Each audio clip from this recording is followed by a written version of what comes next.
पसंद की शादी करने वाले जोड़े ने हैदराबाद प्रेस क्लब पहुंचकर तहफ़्फ़ुज़ और इंसाफ की अपील कर दी। जोड़े का कहना है कि उन्होंने कानूनी तौर पर निकाह किया है और मुमकिना ख़तरात के पेश नज़र मुतल्लिका इदारों से सिक्योरिटी फराहम करने का मुतालबा किया है।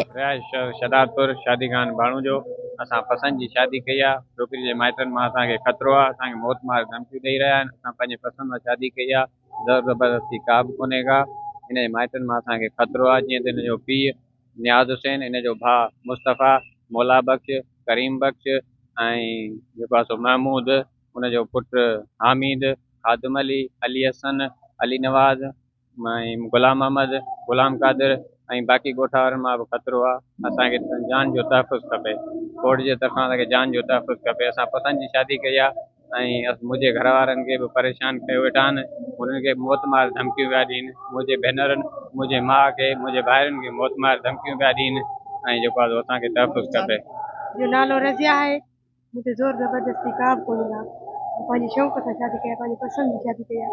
मुंहिंजे पीउ जो नालो यासिन आहे।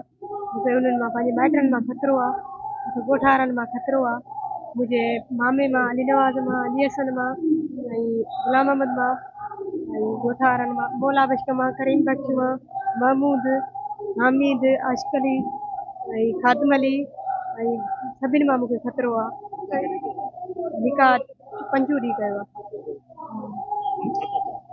हाणे बसि मां हिन जी आहियां, मूं हिन सां शादी कई आहे। मुंहिंजो मरण कीअं हिन सां ई आहे, माइटनि ॾे कोन वेंदी आहियां। मूंखे जिते पहिरियां ॾिनो पिए रिश्तो करायूं पिए, उन्हनि में मुंहिंजो रिश्तो कोन कजे शादी। उहे चोर आहिनि।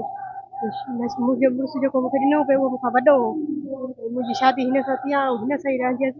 उन्हनि मां मूंखे ख़तरो आहे। ग़ुलाम हुआ, उनजो माइट आहे ग़ुलाम, उन्हनि मां बि मूंखे ख़तरो आहे।